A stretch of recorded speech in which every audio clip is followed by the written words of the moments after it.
আপনারা ভালো করে শুনবেন। যেহেতু আপনারা আমাকে ডাইকে নিয়ে আসছেন, আপনাদের কিছু নসিহত করার দরকার আছে না নাই? এ মুসলমান ভাইরা, আসুন একটু সামনের দিকে চলি। দিন আম্মাজানরা দিলের কান দিয়ে বয়ানগুলো শুনবেন। আপনারা তো খালি বলতেছেন থাকবো না আর মধ্য ঘরে, দেখবো এবার জগৎটারে কেমন করে ঘুরছে মানুষ যুগান্তরের ঘূর্ণি পাকে। আমরা তো খালি ভাইরা আমার সমান অধিকারের দাবি নিয়ে রাস্তায় নামতে চাই। আমার আম্মাজানরা খবরদার, সমান অধিকারের দাবি নিয়ে আপনি রাস্তায় নামবেন না। যেই মাত্র আপনার রাস্তায় নামবেন, আপনার কিন্তু ভ্যান চালাইতে হবে, রিক্সা চালাইতে হবে, ধান ক্ষেতের মধ্যে কাঁচা দিয়ে কাজ করতে হবে। কথা কয় না, ঠিক না ভাই? ঠিক। এখনকার মহিলা আর এগুলো থাকতে চায় না। এখন মহিলারা বলে পুরুষ যদি গার্মেন্টসে চাকরি করতে পারে আমরা কেন করতে পারবো না? এই দেখা গার্মেন্টসের মধ্যে অলরেডি মহিলারা চাকরি নিয়েই ফেলাইছে। কথা কয় না রে। আবার দেখবেন মাঝে মধ্যে বাইরে, আমার শহর অঞ্চলের কথা তো দূরের কথা, গ্রাম অঞ্চলের মধ্যে পুরুষরা সাইকেল চালায়, মোটর সাইকেল চালায়। আবার দেখবেন মহিলারা ভাইরা আমার একটু আফসোতাল হতে চায়, মহিলারাও মোটর সাইকেল চালাইতে চায়। চালায় অনেক সে চালায়। কথা কন না কা?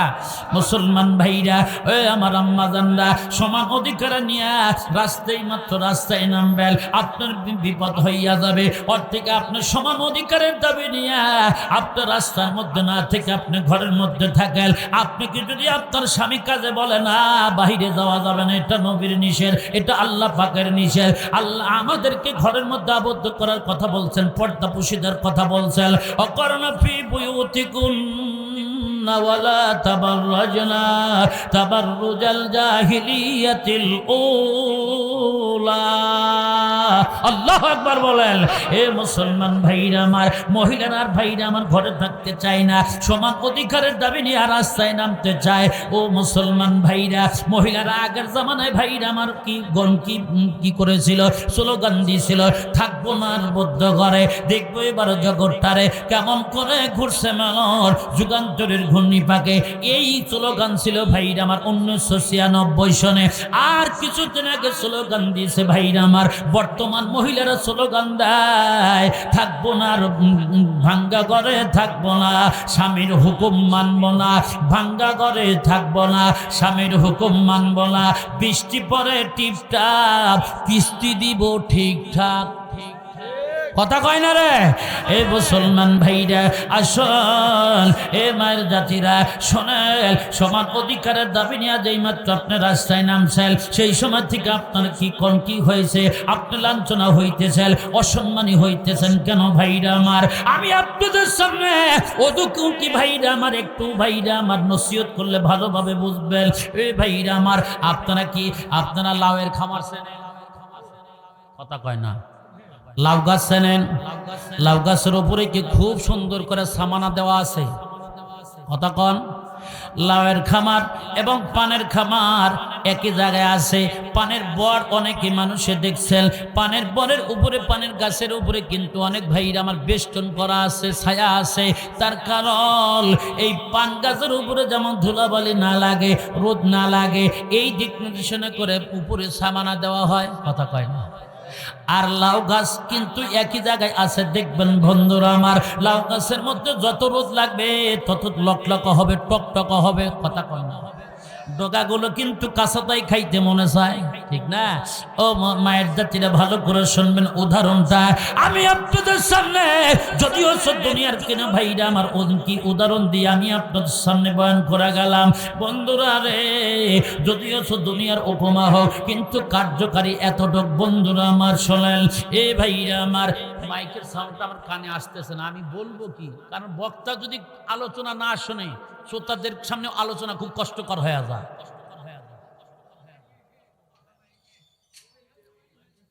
এই আমার দায়কে নিয়েছেন, ভালো মাইক নিয়ে আসতে পারেন না। আর ভালো মাইক ওকে আমি বলছি তো, তোর ব্যবসাটা নষ্ট না হয়। আমার কানে একটু হরেন দেওয়া, একদম কিচ্ছু শুনতে পাচ্ছি না। সভাপতি সাহেব, কিছু শোনা যায় এখান থেকে? ওই দিকে আলোচনা দিয়ে কেউ আমার দিকে দাও। মুসলমান আসে না এখনো? সাউন্ড ডাউন করে রাখছো কা? মুসলমান ভাইরা আমার, যাবে তালিয়ার এই গরম করো কা?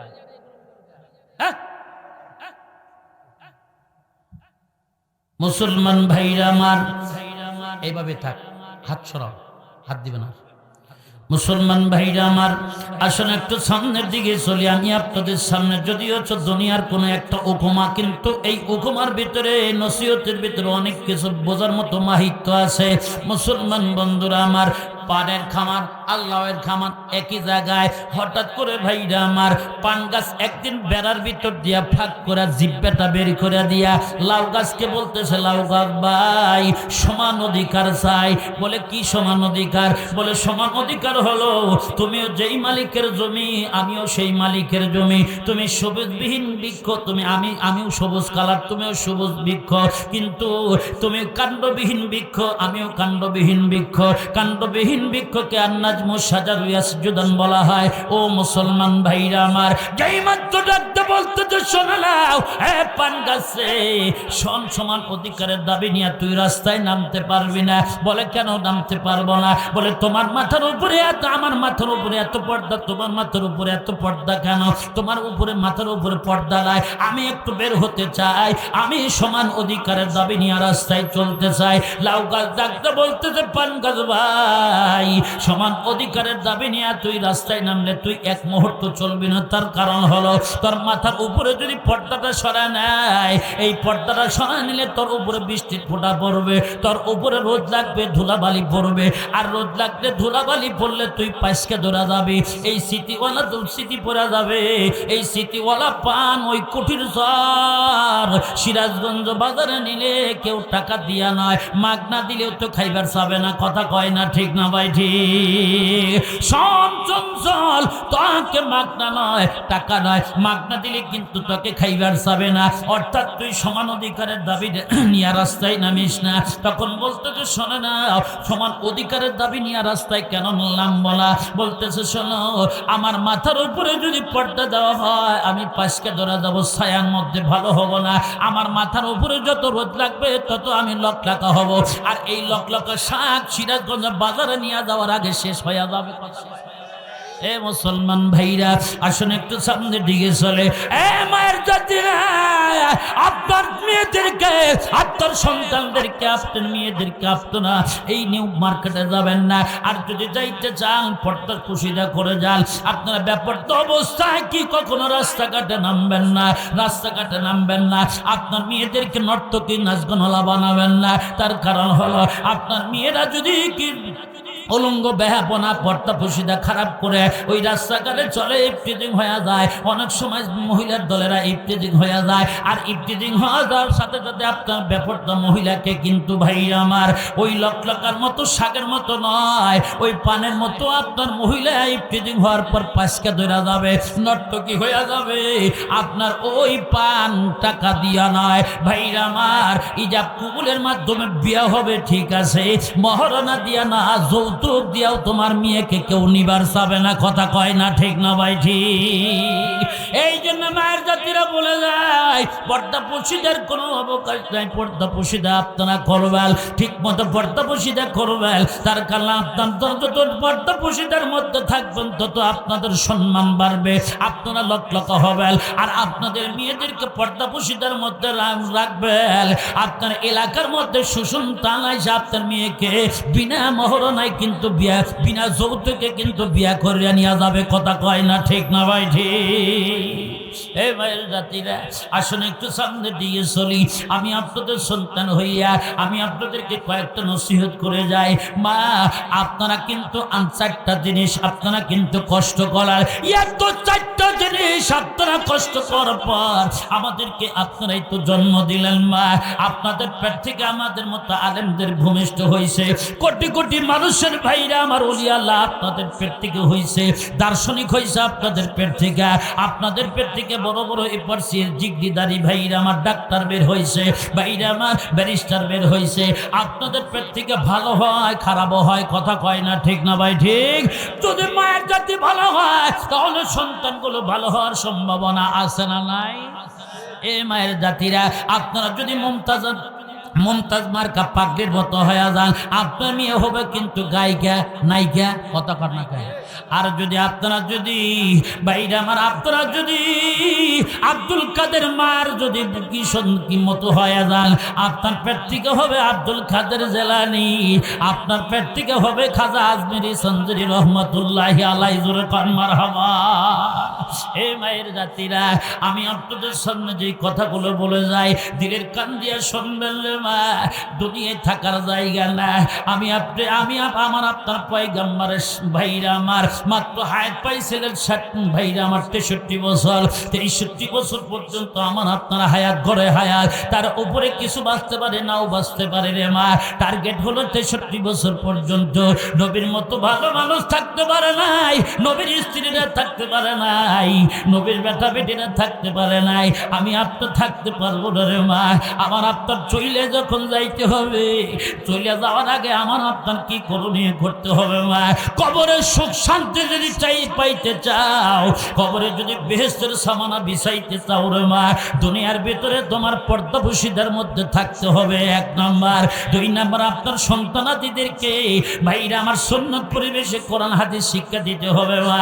এ মা, আপনার সন্তানগুলো মাদ্রাসায় কোটিতর মাদ্রাসার মধ্যে লেখাপড়া করাল, ভর্তি করে দেন। আপনার সন্তানাদি যদি ভর্তি করতে নাও পারেন, আপনার সন্তানদেরকে আপনার বাড়িতে একটা সন্তানকে জাগির রাইখাই না ভাত খিলাল, খোদার নামের কসম করে বলি হাসরের মাঠে দিন কায়েম হয়ে যাবে। আমরা একটা অবস্থায় বিচারের জন্য দাণ্ডমান হয়ে যাব, অপেক্ষামান হয়ে যাব।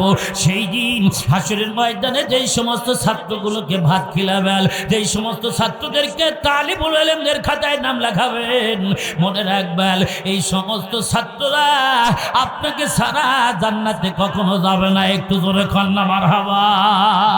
প্রত্যেকটা দানার কণাগুলি হিসাব কিতাব করে ভাইরা আমার জান্নাতে নিয়ে যাবে আমাকে আপনাকে।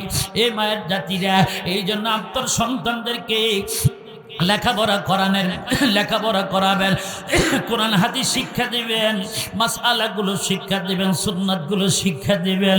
বলা যায় না কোন সময় জানি আমরা দুনিয়ার ভেতর থেকে চলে যাব রে মা, বলা যায় না। আসুন একটু সামনের দিকে চলি। আমি আপনাদের সামনে যে কথাগুলো আরজ করতেছিলাম মা, দুনিয়ার ভেতর থেকে দুনিয়ার গুনাহ থেকে যদি বাঁচতে চান, দুনিয়ার গুনাহ থেকে বাঁচতে চাইলে আপনার বাড়ির ভেতরে রঙিন টেলিভিশন ছক্কা মার্কা গান সবসময় দেখতে মায়ের জাতিরা, আপনারা যে চক্ষু দিয়া গুনাহ করলেন ওই জঙ্গির টেলিভিশনের ভিতরে, আপনারা কি করলেন? ওই যে পরপুরুষের সিনেমা দেখছেন, পরপুরুষের ছবি দেখলেন। এই কোরআন শরীফের মধ্যে সূরাতুল ইয়াসিনের মধ্যে আছে, এই কোরআন শরীফের মধ্যে আছে, এই চক্ষুটা আমার আল্লাহ পাকের দরবারে কাল কিয়ামতের ময়দানে নালিশ করবে। আমার আত্মার জন্য ভাইরা আমার অভিযোগ করবে। কেন অভিযোগ করবে? এই চক্ষু দিয়া, যে চক্ষু দিয়া কত রঙের টেলিভিশন, কত বায়োস্কোপের মধ্যে চক্ষু দিয়া নর্তকীদের নাচ দেখছে, নর্তকীদের নাচ দেখছে, বেগানা পুরুষের চোখ দিয়া নারী কি দেখছে, পুরুষ দেখছে। আল্লাহ, আমি চক্ষু হইয়া বলি এই মহিলাকে তুমি শাস্তির আওতায় নিয়ে আসো, এই শাস্তিগুলো নিয়ে আসো। আমি তার হাত পা অঙ্গ প্রত্যঙ্গ, আমি তার চক্ষু হইয়া বলতে যে চক্ষু দিয়া গুনাহ করছে। একটু জোরে কর নাউযুবিল্লাহ। আল-ইয়াওমা নাখতিমু আলা আফওয়াহিহিম ওয়া তুকাল্লিমুনা আইদিহিম ওয়া তাশহাদু আরজুলুহুম বিমা কানু ইয়াকসিবুন। আল্লাহু আকবার বলেন। গোশে গুয়াদ করদা আম গমজি হারাম, গোশে গুয়াদ করদা আম গমজি হারাম, গোশে গুয়াদ সিদা আম সুল কালাম, লব্বে গুয়াদ মানসুনি বুসিদাম, দস্তে গুয়াদ মানসুনি দস দিদাম। দস মানে হাত, লব মানে ঠোঁট। বাইরে আমার হাত কথা বলতে থাকবে, ঠোঁট কথা বলতে থাকবে, চোখ কথা বলতে থাকবে। জবান খুলে বলুন তো, সমস্ত অঙ্গ প্রত্যঙ্গ যদি আমার আপনার বিরুদ্ধে কথা বলে, সেই দিনকে আমার আপনার বাঁচার উপায় আছে? এই মুসলমান ভাইরা, এই জন্য আপনাকে চক্ষুকে হেফাজত করবেন। আম্মা জানরা শুনেলেন, আমি আপনাদের সামনে যেই কথা বলতেছিলাম রে মা, আসুন ওই যে লাউয়ের খামার এবং পানের খামার কিন্তু একই জায়গায় আছে। বলে তোমার মাথার উপরে এত পর্দা, আমার উপরে মাথার মধ্যে পর্দা নাই, তোমার মাথার উপরে পর্দা নাই, আমাকে এত অভিযোগ, এত ভাইরা আমার কটক পরিচয় নিয়ে আসছে। ভাইরা আমার, মায়ের জাতিরা, আপনার সন্তানদেরকে, আপনারা মেয়েদেরকে আপনারা কি করবেন? পর্দা পশিদের মধ্যে রাখবেন, কোরআন হাদিস শিক্ষা দিয়ে আপনি ভালো একটা সন্তানের সাথে বিজাব কবুলের মাধ্যমে বিয়া পড়ায়া দিবেন। দেখবেন আপনার মেয়ের কবরটা হয়ে যাবে আলোকিত, দুনিয়ার ভিতরে হয়ে যাবে জান্নাতি ঘর। জোরে কোন মারহাবা। আর মেয়েদের জন্য আজকে আমরা আলেম সমাজ দেখি না, নামাজি ব্যক্তি খুঁজি না, আমরা খুঁজি খালি কোন বাড়িতে ফ্রিজ আছে, কোন বাড়িতে হোন্ডা আছে, কোন বাড়িতে 2 তলা বিল্ডিং আছে, কোন কোন কোন বাড়িতে খেরের পালা বড় আছে। মুসলমান ভাইরা আসল, আপনি খেরের পালা দেখলে ভুল করবেন, আপনি বিল্ডিং বাড়ি দেখলে ভুল করবেন, আপনি এত বাড়ি দেখলে ভুল করবেন। আসলে এই জায়গা তো আমার আপনার থাকার জায়গা না, কথা কয় না, ঠিক না ভাই? ঠিক। আসল থাকার যখন জায়গা না, আমি সেই দিক নির্দেশন করে আমি আপনাদের সামনে সূরাতুন নমলের 15 নম্বর আয়াত এবং 16 নম্বর আয়াতে কারিমা তেলাওয়াত করেছি। এই আয়াত থেকে আমি আমার ধারাবাহিকভাবে কিছু তাফসীরমূলক কথা আমি আপনাদের সামনে পেশ করার জন্য চেষ্টা করব ইনশাআল্লাহ। থাকবেন তো ইনশাআল্লাহ? মুসলমান ভাইরা আসুন, সূরাতুন নমলের 15 নম্বর আয়াতের মধ্যে আল্লাহ পাক কি বলেন দেখি, সরাসরি তাফসীরের দিকে যাই। আসুন, আল্লাহ রাব্বুল আলামিন বলেন, পড়ুন সবাই বিসমিল্লাহির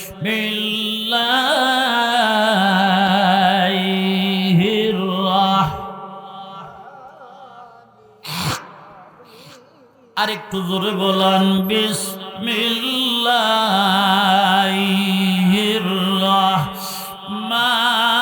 রহমানির রহিম। ওয়ালাকাদ আতাইনা দাউদা ওয়া সুলাইমানা ইলমা। আল্লাহু আকবার বলেন। আয়াত শুনলেন, আয়াতের বাংলা তর্জমাটা শুনে নেন।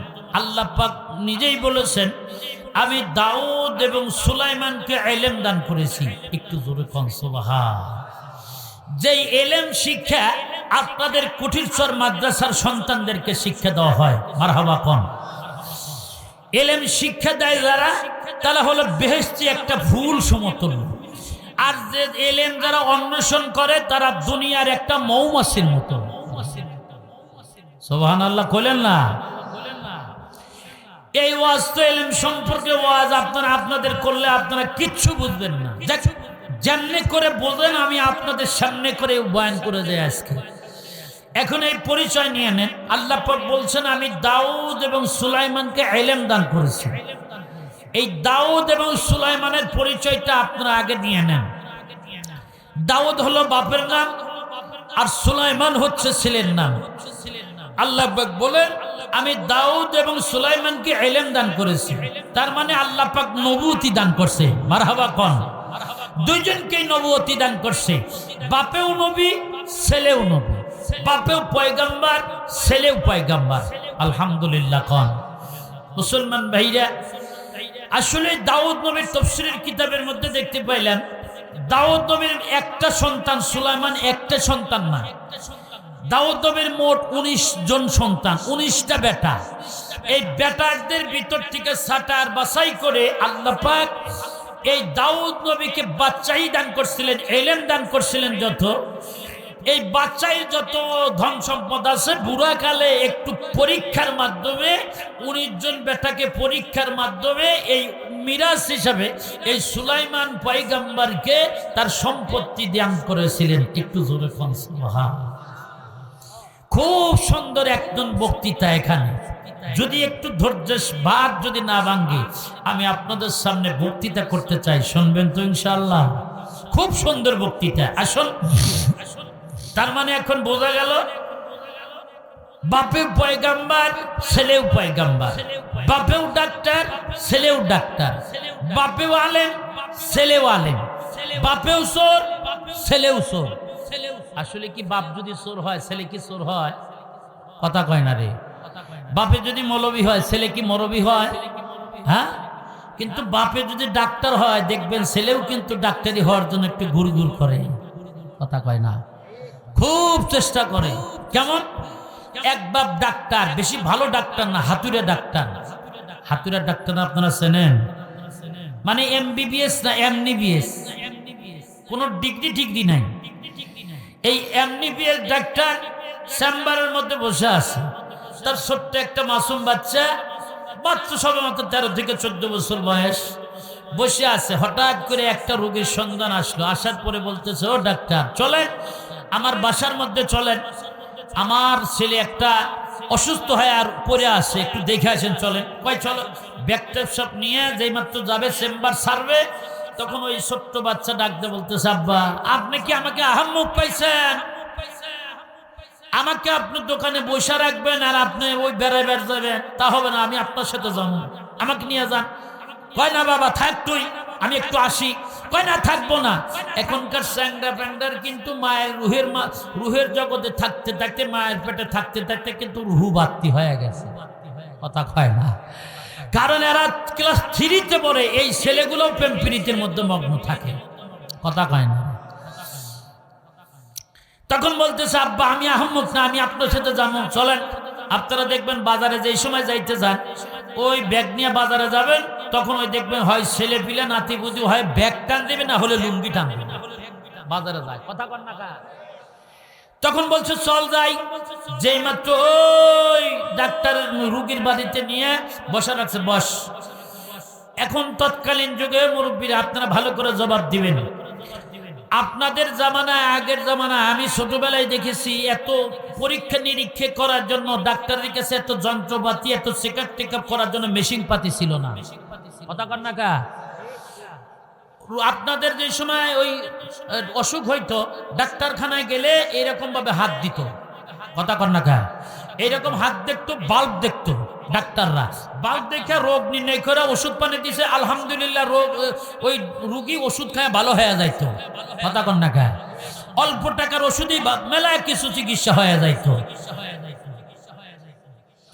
তারস করতেছিলাম, যেই মাত্র এই ডাক্তার যায়া রোগীর হাত দেখতেছে, বাল্ব দেখতেছে, যেই মাত্র রোগীর হাত দেখতেছে, বাল্ব দেখতেছে, দেখা বলতেছে এই রোগী তো তেঁতুল খাইছে, এই জন্য রোগীর জ্বর আসছে।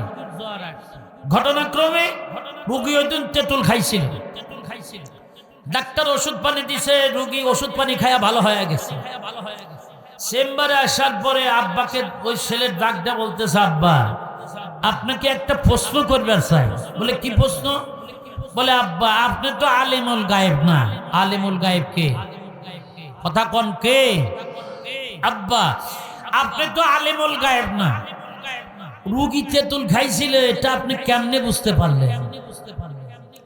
বেটা শোন, আমি যেই সময় রোগীর হাত দেখতেছিলাম, বাল্ব দেখতেছিলাম, ওই সময় খাটনি নিচে উকি দিয়া দেখি খাটনি নিচে কিছু তেঁতুলের শোভা পড়ে আছে, এই দেখে বলছি এই রোগীর তেঁতুল খাইছে, এই জন্য রোগীর জ্বর আসছে। ছেলে বলতেছে, আব্বা তাহলে তো ডাক্তারি করা খুব সহজ ব্যাপার, এখন থেকে কোনো রোগী আসলে আপনি যাবেন না, আমি যাব।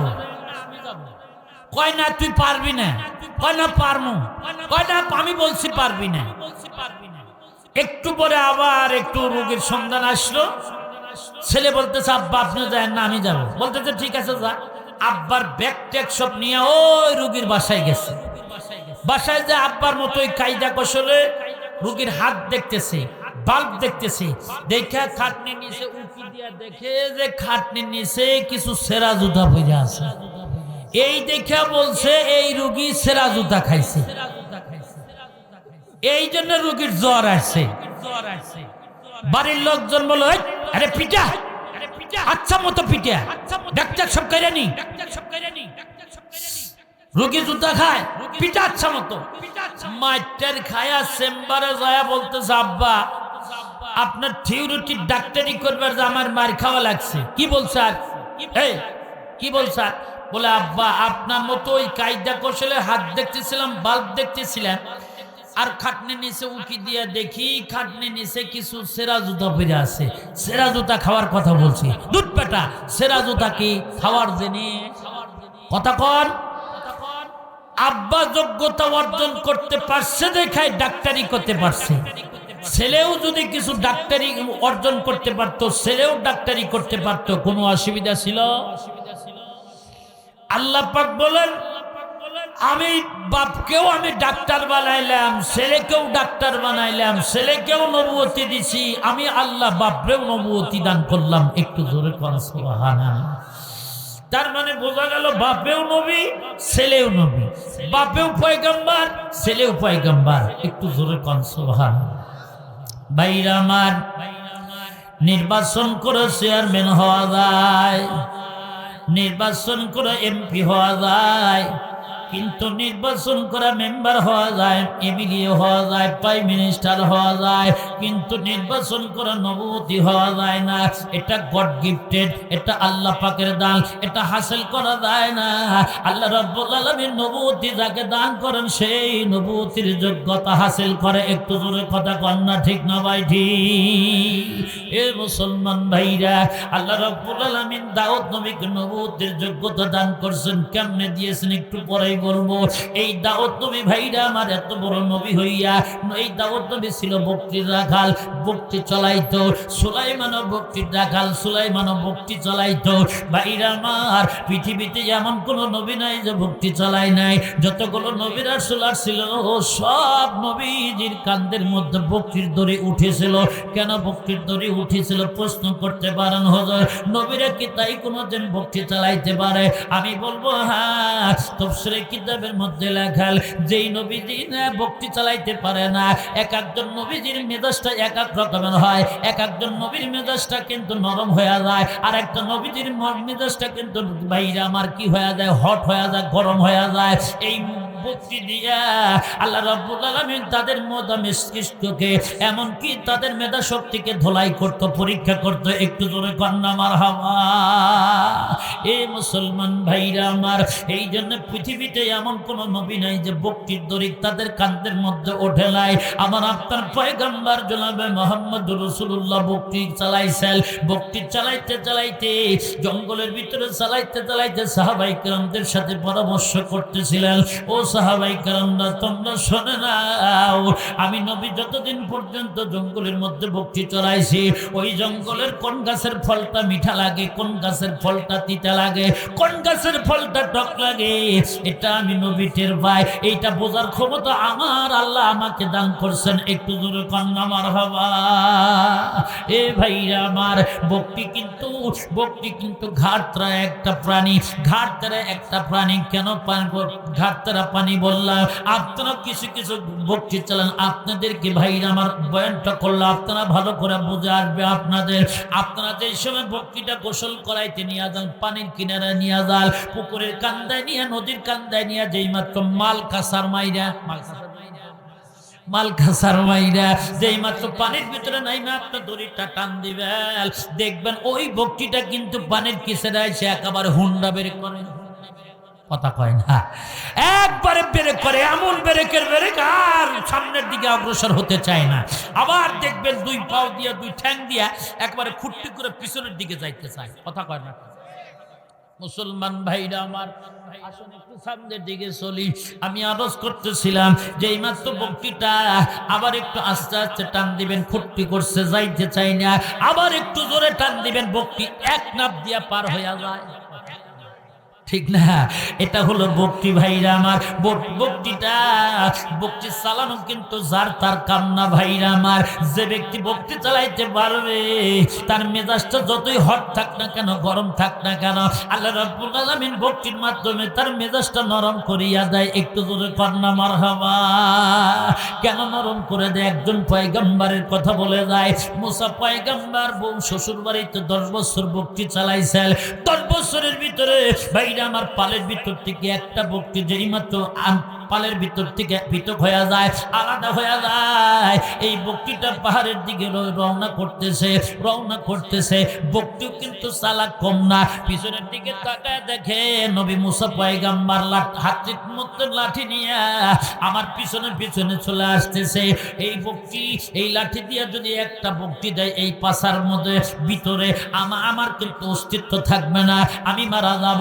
ভাইরা আমার, যেই মাত্র এই বক্তিটা এই লাঠির ভয়ে যেই মাত্র দ্রুত গতিতে দৌড়াইতেছে, দৌড়াইতে দৌড়াইতে ভাইরা আমার পাথরের জমিন, পাথরের সাথে হুসাট খাইয়া জমিনের মধ্যে যেই মাত্র পড়ে যায়, পড়ে যাইয়া মুসা পয়গম্বর দৌড়া যায় যেই মাত্র বক্তির কান্দের মধ্যে ধরলেন, মাথার মধ্যে হাত বুলায়। ভাইরা আমার, যেই মাত্র কি মুসা পয়গম্বর দেখতে পায় ওই বক্তির কি হুসাট খাইয়া জমিনের ভিতরে হুসাট খাইয়া পাথরের সাথে হুসাট খাইয়া পা দিয়া রক্তগুলো ফেঙ্কে দিয়া পড়তেছে। মুসা পয়গম্বর যেই মাত্র নিজের কান্দের রুমালটা সেরিয়ে নিয়ে যেই মাত্র পায়ের মধ্যে ব্যান্ডেজ বাঁধতেছে আর মাথার মধ্যে হাত বুলায় আর বলে, বক্তি রে তুইও কষ্ট পাইলি, আমি নবীরে কষ্ট দিলি রে বক্তি, এ বক্তি খুব কষ্ট পাইয়া গেল।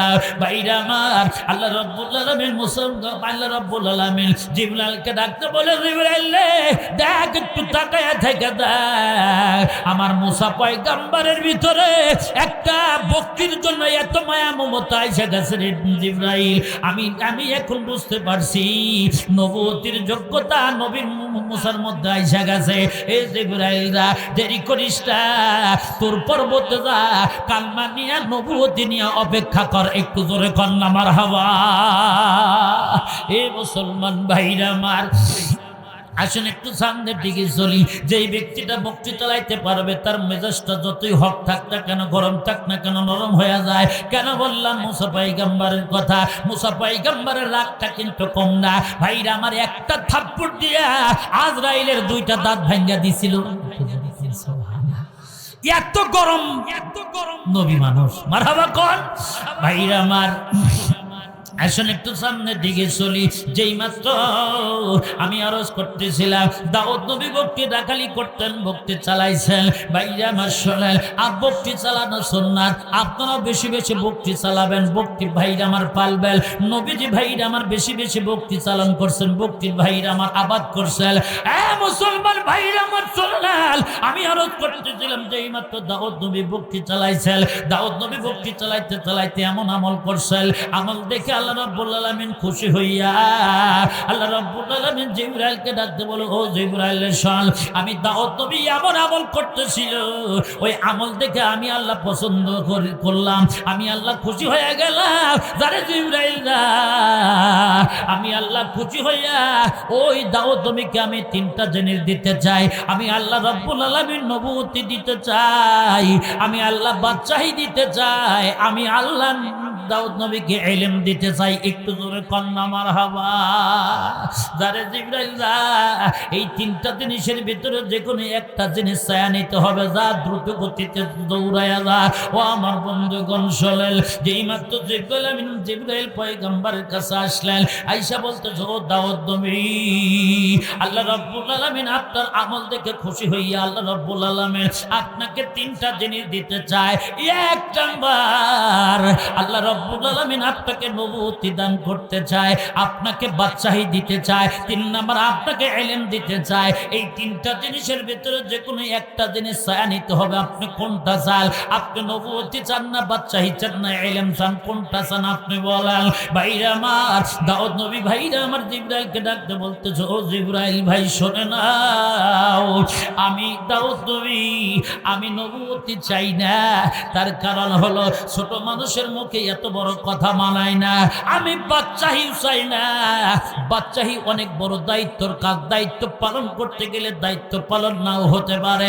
আমি আল্লাহ রাব্বুল আলামিনের কাছে তিন নাম্বার ইলম চাই, যেই ইলমের মারফতে, যে ইলমের দ্বারা আমার আল্লাহকে আমি হর হামেশা সর্বদা আমি পাইয়া যাব, এমন ইলম চাই। একটু জোরে কন্যা মারহাবা। ভাইরা আমার শোনেন, জিবরাইল আমিন বলেন, আমি যেই মাত্র আল্লাহর কাছে যা বললাম, আল্লাহ আপনার বন্ধু নবুয়তি চাই না, বাদশাহী চাই না, ইলম চাই। আল্লাহ রাব্বুল আলামিন খুশি হইয়া ডাকতে বলতেছে, জিবরাইল রে, ইলম হলো আমি আল্লাহর বল। আমি আল্লাহ খুশি হইয়া দাউদ নবীকে ইলমও দিলাম, বাদশাহীও দিলাম, নবুয়তিও দিয়া দিলাম। চাইছিল কয়টা? পাইছে কয়টা? আমরা চাই কতটুকু? ফলে পাই জিরো। কথা কন না কা? আমরা চাই বাংলাদেশের সব যদি বিল্ডিং কারখানা সব টাকা পয়সা যদি আমার হয়ে যাইতো, আমার কত কিছু হয়ে যাইতো। কথা কর না কা, আমরা চাই অনেক কিন্তু ফলে পাই জিরো। কথা কয় না, ঠিক না ভাই? ঠিক। ভাইরা আমার, দাউদ নবী চাওয়ার মতো চাইছে, অন্তরের তাকওয়া নিয়ে চাইছে। আল্লাহ রাব্বুল আলামিন অন্তরের তাকওয়ার কারণে আল্লাহ রাব্বুল আলামিন দাউদ নবী চাইছে একটা দিয়া দিছে, আমার আল্লাহ খুশি হইয়াতে তিনটা। ধরে কোন মারহাবা। এ ভাইরা আমার, সিরাজগঞ্জের বাইরে, কুটুরচরের বাইরে, আমি আপনাদেরকে বলে যাই, আপনারা যদি নিজ দিলে, আপনারা যদি তাহাজ্জুদের মুসাল্লায় দাঁড়ায়া ঠান্ডা পানি দিয়ে ওযু করে যদি কি যাই নামাজের মুসাল্লায় দাঁড়ায়া 2-4 রাকাত তাহাজ্জুদের নামাজ আদায় করার পর আমার মাওলাকে ডাক দেন, আমার মাওলার কাছে যান, আমার আল্লাহ দেওয়ার জন্য সর্বদা রেডি আছেন। একটু জোরে কথা কর না, ঠিক না ভাই? ঠিক। হর গরিদে নেকে তু তৈয়ার হায়, হর গরিদে নেকে তু তৈয়ার হায়, जो न मांगे उससे तू बेजार है, जो न मांगे उससे तू बेजार है। বাইরে আমার দুনিয়ার মানুষের কাছে একবার গেলে, 2বার গেলে মানুষটা বেজার হয়ে যায়, কিন্তু আমার আল্লাহর কাছে যত চাবেন আমার আল্লাহ তত খুশি হইয়া যায়। চাওয়ার মতো চাওয়ার দরকার কার কাছে? নাকি কোন খাজা বাবার কাছে? কথা কোন ভাইরা আমার। আসুন একটু সামনের দিকে চলি। আসুন, যেই মাত্র আল্লাহ রাব্বুল আলামিন খুশি হইয়া দাউদ নবীকে 3টা জিনিস দিলেন। আল্লাহ রাব্বুল আলামিন বাচ্চা দিলেন, ইলম দিলেন, ভাইরা আমার নবুয়্যি দিলেন। আল্লাহ রাব্বুল আলামিন কেমন ইলম দিলেন? আসুন ইলম সম্পর্কে একটু জানতে চাই। ও আমার বন্ধুগণ শোনেন, দাউদ নবীর জামানায় 2টা মহিলা মানুষ, মেয়ে মানুষ, ভাইরা আমার 2টা সন্তানকে কোলের মধ্যে নিয়া, 2জন কোলের মধ্যে নিয়া যেই মাত্র কাট কাটতে গেছে, গাছের নিচে কাট কাটার আগে 2জন সন্তানকে একই গাছের নিচে বসা রেখে কাট কাটতে গেছে। কাট কাটে আইসা দেখে সন্তান 2টার ভিতরে একটা সন্তান নাই, বাগে খেয়া ফলাইছে। বাইরে আমার একটা মহিলা, 2টা মহিলা একটা সন্তানকে নিয়ে বলতেছে, এক মহিলা বলতেছে আমার, আর এক মহিলা বলতেছে সন্তানটা আমার। 2টা মহিলা ঝগড়া করতেছেন, ঝগড়ালাদি করতেছেন। একটা মহিলা ডাকতে বলতেছে, শোনো না, ঝগড়াঝাটি করে লাভ নাই, চলো এই সন্তানকে নিয়ে চলো দাউদ নবীর কাছে চলো। এই বিচার করার ক্ষমতা একমাত্র আমার আল্লাহ দাউদ নবীকে দিয়ে দিছে। একটু জোরে কন্যা মারহাবা। চলো যাই। যেই মাত্র ভাইরা আমার 2জন মহিলা যাইতেছে, 2জন মহিলার ভেতর থেকে একটা মহিলার কোলের মধ্যে সন্তান, যেই মহিলাটা কোলের মধ্যে সন্তান নিছে একটু কান্নার ভান ধরেছে। মহিলা মানুষ কিন্তু কান্নার ভাঙতে একটু বেশি পারে। কথা কয় না। আম্মা জানরা বলতেছে, বক্তা কে ডাইকা নিয়ে আসলো রে? কথা কয় না। মুসলমান ভাইরা আমার, আসুন একটু সামনের দিকে চলি। আমি আরজ করতেছিলাম যে মাত্র যখন একটা মহিলা কান্নার ভাঙ ধরা ধরা কান্নাকাটি করতে করতে ভাইরা আমার রাজ দরবারের মধ্যে ঢুকতেছে, আর একটা মহিলা বলতেছে, আমার সন্তানও নিয়ে যাও। কান্নার ভাঙ ধরলে কি হবে? সন্তানটা তো আমারই। আমি হাসতে হাসতে যাই। এক মহিলা হাসতে হাসতে রাজ দরবারের ভিতরে প্রবেশ করতেছে। যাইয়া দাউদ নবীকে বিচার দেওয়া হলো, দাউদ নবী, আমরা 2জন কাট কাটতে গিয়েছিলাম, একই জায়গায় 2টা বাচ্চাকে রেখে গেছিলাম। কাটকাটার সাথে কি 2টা বাচ্চার ভিতর থেকে একটা বাচ্চা নাই, বাগে খায়া ফলাইছে। ও দাউদ নবী, আপনি একটু বিচার করে দেন। বাইরে আমার দাউদ নবী বলতেছে, বলো তোমার এই ভিতর থেকে সন্তানটা কার হবে? একজন মহিলা হাসতে হাসতে কয়, সন্তানটা আমার। আর একজন মহিলা কান্নাকাটি করতেছে, বলতেছে সন্তানটা আমার। বাইরে আমার দাউদ নবী ডাকতে বলে, তুমি এত কান্নাকাটি করতেছো, এত কান্না করছো, মায়া করছো, আমি এখন বুঝে ফলাইছি এই সন্তানটা তোমারই হবে, যাও তুমি নিয়ে যাও। ভাইরা আমার, যেই মাত্র মহিলাটা সন্তানটা ভাইরা আমার নিয়ে কান্নাকাটি করতে করতে ঢুকছিল, ওই মহিলাটা আবার সন্তানটাকে কোলের মধ্যে নিয়ে হাসতে হাসতে রাজবাড়ি থেকে বের হয়ে যাইতেছে। আর যেই মহিলা হাসতে হাসতে ঢুকছিল, এই মহিলা এবার ভাইরা আমার সন্তান না পাইয়া কান্নাকাটি করতে করতে রাজদরবার থেকে বের হয়ে যাইতেছে। ঘরের বারান্দার মধ্যে সুলাইমান পয়গাম্বার বসা। সুলাইমান পয়গাম্বার ডাকতে বলে, আরে ব্যাপারটা কি রে?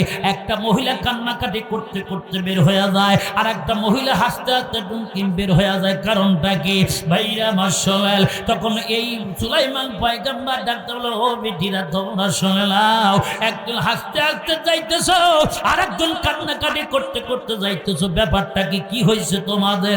তখন ভাইরা আমার মহিলা ডাকতে বলে, ও দাউদ নবীর বেটা সুলাইমান, আপনার বেটা একটু উল্টা বিচার করে দিছে। আপনার আব্বা বলে, কি উল্টা বিচার করে দিছে? বলে আমার সন্তানকে ওই মহিলাকে দেয়, আর ওই সময় মহিলার সন্তান বাকি খেয়ে ফলাইছে। তখন ডাকতে বলে, তোমরা যায় না, তোমরা আমার আব্বাকে যায় বলো যে বিচারটা একটু ভালোভাবে করতে বলে। একটু জোরে কান্না মারহাবা। দুইজন মহিলা মানুষ আবার ভিতরে যায় বলতেছ, দাউদ নবী আপনি বিচারটা একটু ভালোভাবে করেন। বলে, কোন মাতবারে কইল রে? ওই আপনার বেটা, ধরে নিয়ে যা, ধরে নিয়ে বাপের উপর দা মাতবারি, বিচারটা আমি করতে পারলাম না, তুই কর। আব্বা দিলেন তো? কয়া দিলাম, দেখি তোর কত বড় মেধা, দেখি এই তো বিচারটা দিলাম, নি কর। ভাইরা আমার, আব্বা ঠিক আছে আমি বিচারটা করব। সুলাইমান পয়গম্বর পিয়াদাদেরকে ডাকতে বলতেছ, ও পিয়াদারা তোমরা শুনে নাও, এই মহিলা দুইটাকে কয়েকখানার মধ্যে, ওই জেলখানার মধ্যে আবদ্ধ করো। আগামীকালকে সকালবেলা 10টার সময় বিচার হবে। একটা মহিলা আর একটা মহিলার সাথে যেন কেউ কোনো সময় কথা বলতে না পারে, যাও আবদ্ধ করো। বন্ধুরা আমার শোনেন, যেই মাত্র ভাইরা আমার দুটো মহিলাকে কয়েকখানার মধ্যে আবদ্ধ করছে, আবদ্ধ করার সাথে সাথে ভাইরা আমার আগামীকালকে সকালবেলা রাত দরবারের মধ্যে বসে গেছে। ভাইরা আমার 40 পণ স্বর্ণের কি চেয়ারের মধ্যে বসে গেছে। বৈশা ডাকতে বলতেছে, ও উকিল্লা, বিচার পুলিশ ঠিক আছে, বিচারটা সাজাও। ভাইরা আমার ওই দরবারের ভিতরে হাকিম, উকিল, মুক্তার, পিয়াদা সবাই ভাইরা আমার বসে বসে ভাইরা আমার বিচার সালিশ করতেছে। দুইটা উকিল যেই মাত্র যারা করতেছে, এক মহিলা বলতেছে সন্তানটা আমার, আর এক মহিলা বলতেছে সন্তানটা আমার। দাউদ পয়গম্বর ডাকতে বলতে, সুলাইমান পয়গম্বর ডাকতে বলতেছে, শোনে নাও, এই বিচারটা তোমরা কেউ মীমাংসা দিতে পারবা না। এই বিচারের ক্ষমতা আমার আল্লাহ আমাকে আমার মেধা মস্তিষ্কের মধ্যে দিয়েছে। একটু জোরে কান্না মারহাবা। এ পিয়াদা দেরি করিস না, আমার ঘরের ভেতর থেকে তরবারি আছে, তরবারিটা নিয়ে আয়। এ তরবারি নিয়ে আয়। যেই মাত্র তরবারি হাতের মধ্যে নিয়ে আয়, বলে এই সন্তানটা তুই আমার কোলের মধ্যে, আমার হাতের মধ্যে দে। এই সন্তানকে নিয়ে দুইজনে এত ঝগড়াঝাটি করতে চাও, তোমরা এই সন্তানকে বলো, এখন সাথে কথা বলো, সন্তানটা কার? বাইরে আমার। তারপরে দুইটা মহিলা বলতেছে আমার, ও বলতেছে আমার। তখন ঠিক আছে, তোমরা চুপচাপ থাকো। তোমরা যখন এত ঝগড়াঝাটি করতেছো, একটা সন্তানকে কাইটা দুই টুকরা করে দুইজনকে দিয়া দেবো, ভেজালটা শেষ। কথা কন, ভেজালটা কি শেষ?